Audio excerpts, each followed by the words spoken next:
Parents who treated me like crap suddenly want to visit me and told me they'll be bringing a surprise for me as well. I told them to keep the surprise to themselves because I moved states 2 years ago and I never want to meet them again. Growing up, I always felt like a burden rather than a child my parents actually wanted. My father, a corporate lawyer in his mid-50s, and my mother, a real estate agent in her early 50s, were far more invested in maintaining their upper-middle-class image than actually being parents.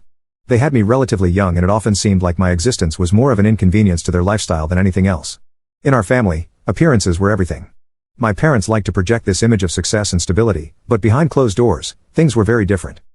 While I didn't realize it as a kid, I know now that they treated me less like a daughter and more like an unpaid helper. Any achievements or dreams I had were either ignored or belittled.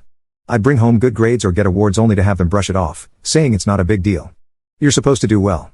Over time, it became clear that my value in their eyes depended on how I could either uphold their image or reduce their burden.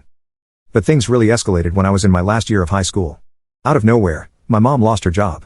She never gave me a clear explanation of what happened, so I still don't know if she was let go or quit voluntarily. But she stopped working entirely. Around the same time, my dad was fired from the law firm he'd been with for years. Losing both incomes, their once perfect life started crumbling.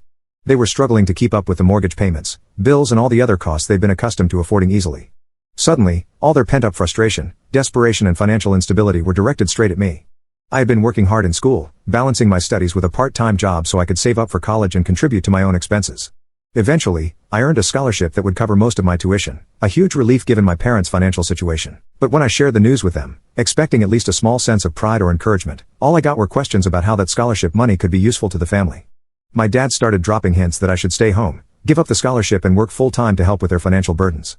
My mom even suggested that college could wait and that a real adult would help out their family. The final blow came when I found out that the modest college savings fund my late grandfather had set up for me had been completely drained. They'd used it to pay off some of their own debts without telling me. When I confronted them, they had no apologies, just explanations about how it was necessary to keep our family afloat. I was devastated and I remember feeling like I'd been cheated out of a future they had no interest in seeing me achieve. It became clear that in their eyes, my dreams, my future and even my well-being were all secondary to their own needs.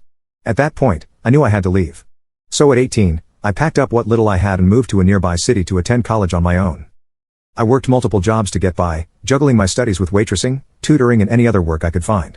It was hard, but being away from them felt like a weight had been lifted off my shoulders. There was finally a sense of freedom, even if it meant I had to struggle. I kept my distance, only reaching out on holidays or for obligatory family calls, hoping that maybe the time apart would lead to some kind of change in how they saw me. Fast forward a few years, I finished my degree and received an offer for a full-time job in another state. The job was everything I'd worked for with a good salary, benefits and a chance to finally build a stable life. I moved again, this time 100 miles away and started fresh. I felt so free to be able to afford my own apartment, to have friends who cared about me and to finally live on my own terms.